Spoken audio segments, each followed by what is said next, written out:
good morning, good afternoon, good evening to all of my live streamers out there. It's Friday, a day I do not normally do lives, but with my contributions with the Job Connection Tuesday Collective, Tuesdays are just way too out of control for me to add anything else onto my plate. So I am officially moving my lives from Tuesdays to Fridays. So moving forward, every Friday at 11 o'clock, I will either have a special guest or be doing a special training to help facilitate whatever it is that job seekers are thinking about. So today, I am going to work towards amplifying women's voices. And I have a very special guest to talk about the anatomy of a good LinkedIn post. Now, this information does apply to men as well. But because of Women's History Month, we want to give special emphasis to women because so often we don't post. And it is imperative that we share how we feel. So for those of you who are joining me for the first time, welcome. I'm 𝐋𝐈𝐕𝐄𝐀𝐌, founder of Jolt Your Career. And I essentially help ambitious professionals like yourself land your perfect fit role. So what does that mean? I want your internal and external motivators to align with your career. What is it that brings you fulfillment? What are your values? What do you like? That's what I want you to go after. And that's the same for my guest today, who helps CEOs write content for themselves. And so without further ado, let me bring in Sarka. All right, all Hi, the way from Sweden, right? Switzerland.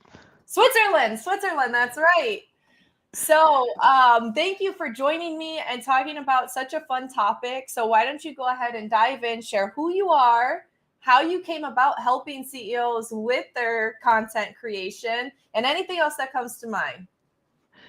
Hello, everyone. Hello, Tegan. Thanks for having Oh, me. let me switch you. I'm a little rusty, guys. Okay. And yeah, I'm happy you are with us. So yeah, my name is Sarka. I live in Switzerland, and actually I worked full time in tourism before. And in this difficult time of Corona, I developed myself in digital marketing, in LinkedIn, of course, and this was actually the trigger that I started to think about me, what I would like to do in the future. And then I decided to open my business, so it's LinkedIn, and to help CEOs or C-level executives with their accounts to get leads and visibility. Why CEOs and C-level executives? Because for me, it's a really interesting target group. Especially in Europe, there are not so active on LinkedIn. I mean, in the US or Canada, or Australia, it's really common that they are getting money on LinkedIn. They are really active. So this is actually my point to motivate and inspire them in Europe, especially in Switzerland as well. So yeah, it's actually my new challenge. Yes. I love it. And for those of you who are not currently following her, she is a beast at video content herself. So not only is she helping CEOs develop their brand, she's also developing a brand of her own. And that's how I met her. We both went to a workshop on, how to produce better videos, how to get comfortable in your skin. And so for those of you who read my announcement post about this live, that's exactly how we met. I was petrified of doing lives, of being on video. And so I attended one of Shay Rowbottom's video boot camps, and it was pretty dope. And I realized, wow, I don't have to be perfect. I'm literally in a hoodie right now. I have not blow dried my hair. I don't have makeup on. This is intentional. I got a little lip gloss on, but it's intentional because I want to encourage other people that you don't have to be perfect when it comes to producing content. All you have to do is have a clear message. Today, we were talking about how to post. You have to speak to a particular audience. In my case, I speak to job seekers. in Sarka's case, she speaks to CEOs. Either way, we are both having a very clear audience, because speaking to everyone speaks to no one.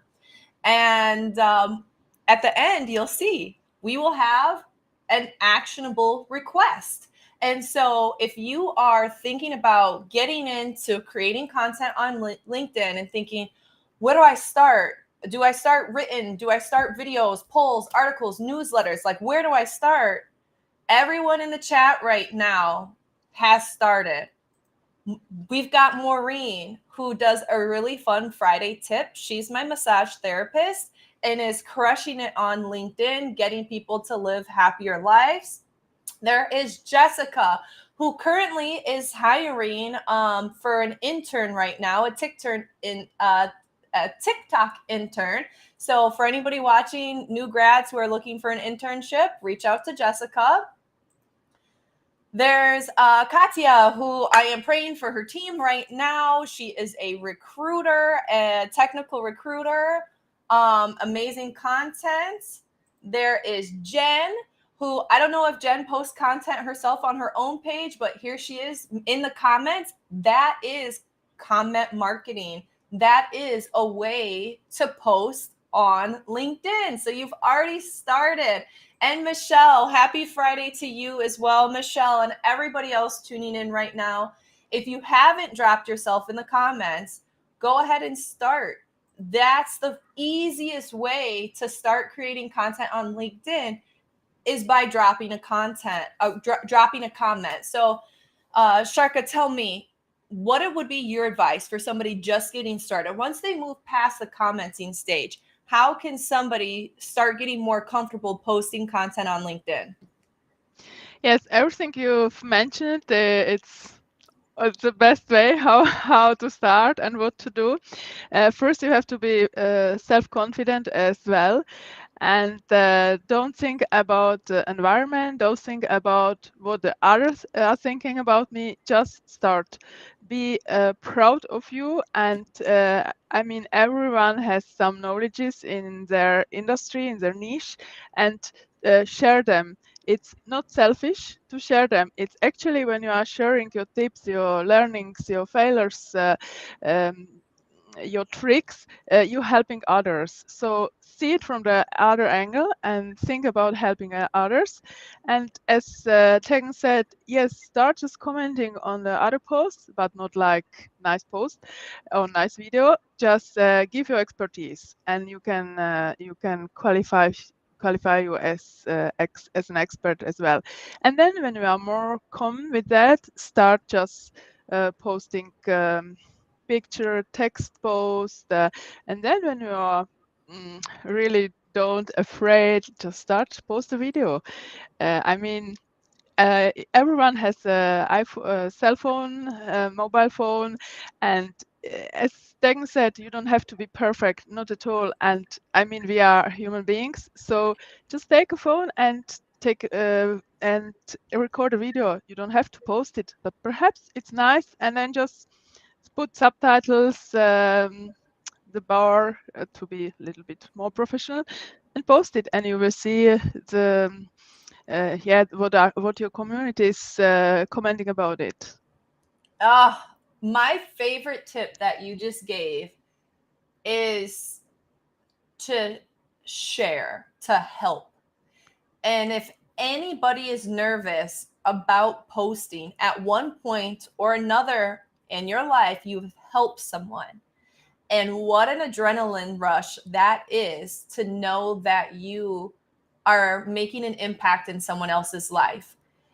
To gain that confidence that she just mentioned, sometimes you have to fake it till you make it. I mean, I still am working on creating good content. I've got so much more to learn. But if I just impact one person's day, one person saying that was helpful, I implemented that and I got a job, that's all it takes for me to keep going and keep learning and keep growing and keeping getting better at it. So even if you don't feel confident yet, at it. Hopefully by the end of this, quick 30-minute training, you'll have a bit more confidence and find solace in that. If you post in an effort to help others or to share your knowledge, which helps others, you're good to go. And so I love those tips. So one thing that I've struggled with is creating a killer hook. You know, when you're scrolling on LinkedIn, what gets you to stop? It's that first line. Otherwise, you have to press see more. And so, what are your tips to creating a good hook or that opening line so people will want to read more of your content? First, you are doing a great job, Tegan. So congrats to you.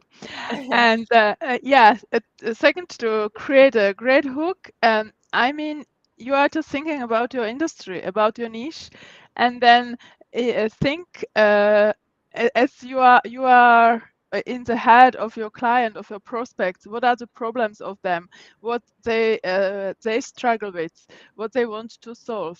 And then when you see the problems in the eyes of them, then you can write a better hook. And of course, as Tegan said, the first line is really crucial. So think about it really. If when it will be you, will you be reading this post? Will it be interesting enough for you to click see more? And usually, of course, to give some tips, the numbers are interesting, but you really have to make to give an interesting hook, yeah, to wake an interest in the people that will read the post. And if you don't know how to create it, just write down your posts, write down your thoughts, and then if when you're reading it, you will just think, okay, that's the main message that actually I would like to share, and then put it in an interesting short sentence that is actually about your post. I do the same thing. I write my post, I reread it and figure out, okay, what is the point of this? And then put it at the top. And so, just real quickly before we move on to the next piece of content, I just want to congratulate Maureen because she just said she is 4 videos away from her 100th free self care Friday tip, which is a massive accomplishment.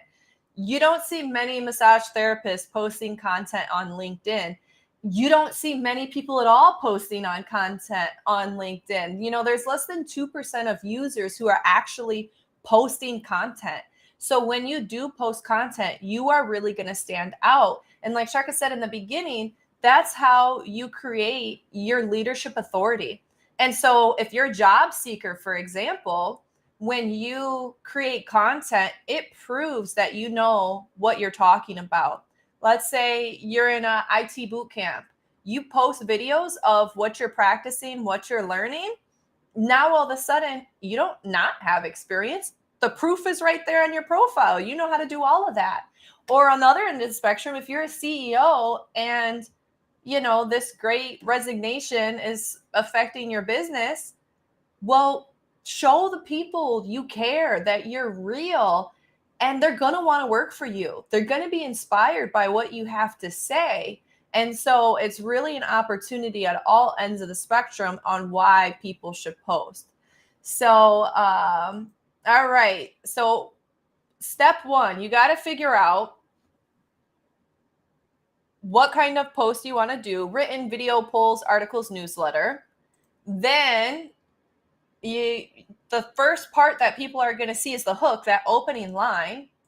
And then from there, it's going to be the body of the information. And so one thing I see a lot is people don't use spacing. It's just like long paragraphs of information with no emojis, no symbols, no spacing. And I don't want to read it because I read all day long. All day long, I'm reading job descriptions, resumes, emails. I cannot read another big long thing. So tell me the tricks. How do you write the body of your information so other people, to make it more digestible for other people to read? Yeah, first, congrats to Maureen. It's really great. And yeah, as you said it actually really, really great. So nobody would like to read the big paragraph. So really spacing it's so important. And yeah, actually, if you have only one sentence, space it. I mean, it will be like it will be published and it will be seen as more important.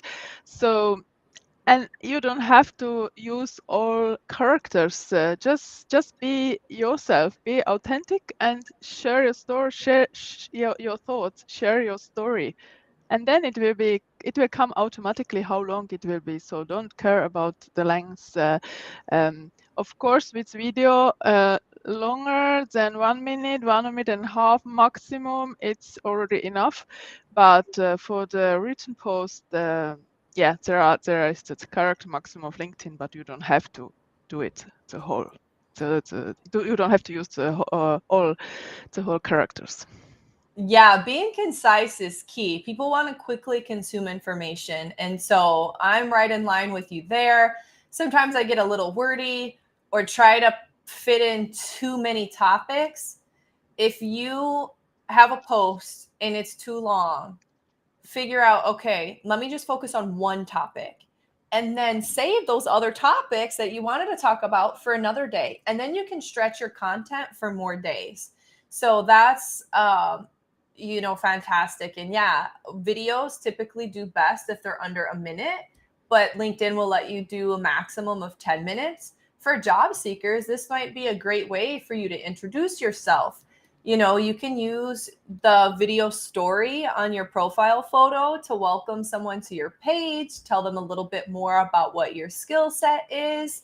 If you're a hiring manager, you might, instead of just making a post, hey, I'm hiring, you might walk down the halls and say, hey, I'm so and so with this title at this company, and I'm, going through our employee resources, whatever, right now, and I'm currently hiring for this. And if you've got these type of skills, send me a DM. I'd love to talk to you about it. And you can have fun with it. I mean, we're human after all. We want to see the human side of it without getting bored. But LinkedIn has some rules, like engagement, for example. The first hour of posting is that golden hour where you try to get more engagement if they're going to push your content out to more people or not.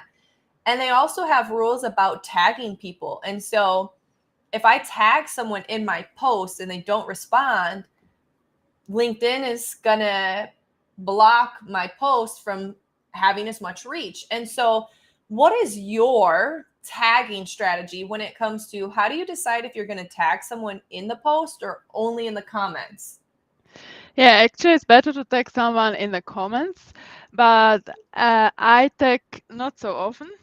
I tag really if I want to express my gratitude. It's in my today's post, for example. I really wanted to express the gratitude to Shay Robotham and Jonathan Palmer.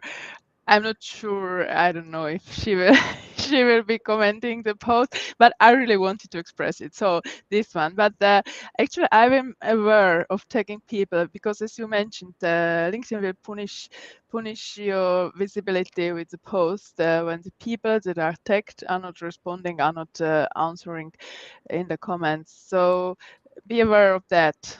Yeah, and otherwise, if they respond, you will have a big visibility. So it's a great idea to have more views. Yeah, I'm right there with you with the tags, but I do like hashtags. What about you? Do you use hashtags? Yeah, I use like five hashtags. Actually, LinkedIn is they don't, or LinkedIn doesn't use it so much, but there are some hashtags that have lots of followers. So I actually choose those ones that have a lot of followers that resonate with me. And one is for me personally. This is also the great idea that how can you diversify, or how can you be different from the others when you have your hashtag and using it every time, because when you click on this hashtag then you see all your posts. Love it. So So what's your hashtag? Sarka Risch marketing. Awesome. So after this, I'm going to go on and follow that hashtag. And for any of you who are thinking, like, how do I follow a hashtag on LinkedIn? In the search bar, you type in hashtag, in my case, Jolt Your Career. And then the first thing that will come up if you're not following that hashtag is the option to follow it. And then every time I post in your news feed, it'll show hashtag Jolt Your Career made a post, or I frequently use careers, or hashtag job search, or interview tips. And so I love that. So anybody who's watching, who's thinking about posting, potentially create a hashtag for yourself so you can start cultivating that professional brand, because it's your hashtag. It's going to follow you. And then you can also use some of the bigger ones to make sure that your message is getting across to, you know, people who follow larger hashtags. All right. I saw a good question in the comments. So let me come on over here. So, where is a great place to find good articles? And so how do you get inspiration for what you're going to post or finding good articles? Yeah, actually, Google, Google, YouTube, and then listen to your customers, to your prospects, what their problems are. Talk to them, and you will get the ideas. What they want to solve, and then you will get the ideas automatically. That actually you don't have to think about it. Oh, what should I have post? What should I have to post today? It actually comes to you then, because you see the problems of your niche, of your industry. So be active, talk to your industry, talk to your prospects, your customers, and as well, read about the news, the trends. So, and if you Google it, you will see a great article. There are great articles from HubSpot and the others that are talking about marketing, if you're in the marketing part, social media and so on. I'm right there with you. Google is my best friend. If you use a word in Google, like job search, you'll see the most frequently asked questions. Quora is a great place too, where people go on and crowdsource to get answers to their questions. So I start off with a keyword, whatever topic you're thinking about chatting about, and see what are on other people's minds. Because if you can find out what questions are being asked, how to change a tire, then you could, if you wanted, go on Canva.com, make an infographic on, you know, the different steps on how to change the tire, and, you know, post about how to change a tire. And the next time your client says, well, can you walk me through how to change a tire? Or in my case, what are the top interview questions at Google? Or what font should I use on my resume? I can say, here's a link, here's a link, here's a link. And it shows, oh, okay, great. This is so helpful. Thank you. And so that's how you can look up articles. And that's also how you can create your own to then use moving forward. And then another fantastic question. Is it true that there are certain times of the day that are better than others to post? And so, easy answer, yes, LinkedIn does track engagement, and there's the most engagement weekdays in the morning, and then next up during lunch.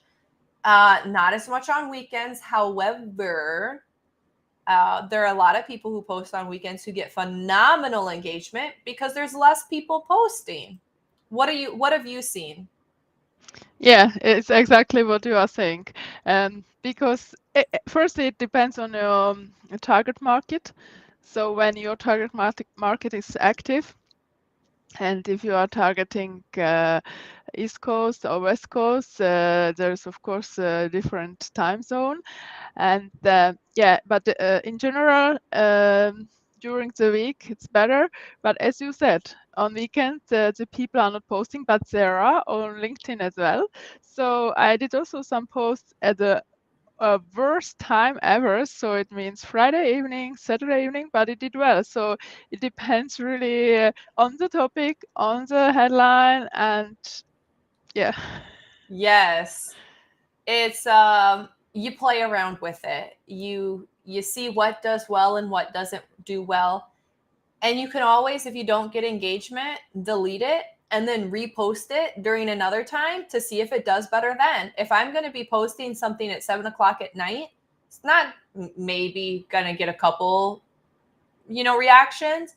But if I post at 8 o'clock in the morning Central Time, it's going to get a lot because that's 9 o'clock Eastern Time. And that's what, 6 o'clock Pacific Time. And so throughout my engagement, by the time I hit that 1 hour golden hour, Central Time and Eastern Time has engaged enough on it that by the time California's awake, they can see it. And on your side of the world, it's after hours. And so as people are scrolling while they're on their way home or cooking dinner or, trying to get their kids to sleep, whatever, as they're just scrolling, then they can see it.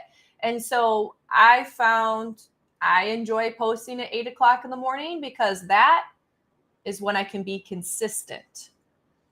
And so next topic before we run out of time is I value consistency and quality over quantity. So I'm not going to post 3 times a day. It's not happening. It would be impossible for me to run a business and post that often. And I just honestly don't have a budget for a social media manager to do it for me. It's what are your tips for helping people figure out how they can be consistent with posting? Yeah, you said it very well. So the success on social media is really the persistence and consistency. And it's better to post like once a week or twice a week, but to do it really regularly. So if you're starting like every day or 3 times a week, and then they are posting after a month, some 2 or 3 months, you are posting nothing, it's really not good. And the quality over quantity. So start commenting more on other posts and start posting once a week at the beginning, and you will see how it will get, and you will learn a lot, and then you can extend it to twice a week, and then you will see how it works, because you don't have think about it that you will have comments, you have to answer them, you will have messages. So it's not only the posting, so it's actually everyday work that you have, but it's fun, it's your enthusiasm, so take care of it.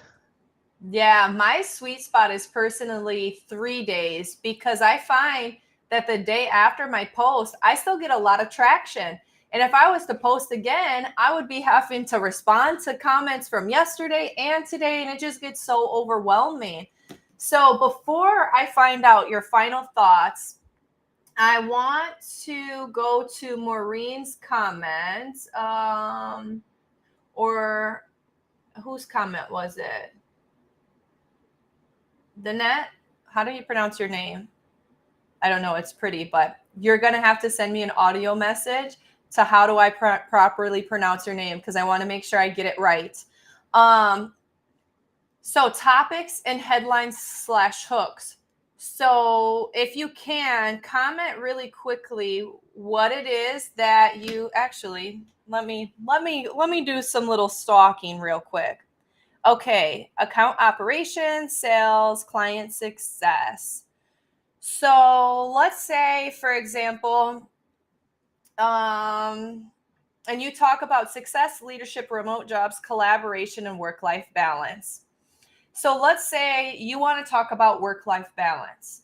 A killer hook for you could be something like, there is no such thing as work-life balance. That's going to pique someone's interest enough to want to read more. And then maybe you say, although we strive for work-life balance, the truth of the matter is it's a little bit more complicated than that. And so work doesn't just stop, and life doesn't just stop. If we're experiencing something in life, it may impact our ability to focus at work, whatever it is that you're talking about, right? And then maybe share a story, because stories really resonate with people. So you could say, for example, oh, for me, my mom's coming into town in 2 weeks. I'm not going to be able to focus on work. I want to spend time with my mom. So I'm going to probably make a post. Hey, I'm not going to be active, or like, my mama's in town. and then, talk about that and say, I can't focus. And that's part of work-life balance, is sometimes we need to be intentional about when we take vacation days. So that way we can cherish and have intentional time with our loved ones when we do have access to seeing them, versus trying to juggle or whatever it may be. But when you think about what is going, not clickbaity in a negative way, but what is going to make people stop in their tracks, and then share a story about you experiencing it or one of your clients experiencing it, and then having a call to action at the end of it. Like a call to action, for example, tell me about a time when you struggled with work-life balance, or drop a hallelujah in the comments if you think you should take vacation day, or drop a vacay in the comments, whatever it may be, to get some engagement going. Because the goal isn't just to get likes, the goal is to get comments. And moreover, the goal is to build relationships. That's the whole entire point of posting content on LinkedIn, is that you're fostering relationships. Because marketing 101, you need 7 hours of consumption before someone's willing to make a purchase. What that means to job seekers is people need to feel like they know, like, and can trust you. And creating content on LinkedIn is one way to do that. So hopefully, that gives you some ideas on topics to talk about, as well as hooks. And Maureen chimed in and said, when you get personal with the audience, they don't see it as you reading off a page. They watch the entire video. That's right. I know. Sarka is a Japanese enthusiast and really appreciates the culture. Anytime she posts about it, I see her light up. She absolutely glows. And I watch the whole entire thing. It could be a 10-minute video. And I just be like, yeah, tell me more. Because we love it so much. All right. So I want you to go ahead and end it. So I'm going to have a call. This is my call to action. If you're not following Sarka, follow Sarka. Thanks a lot. I'm looking forward to.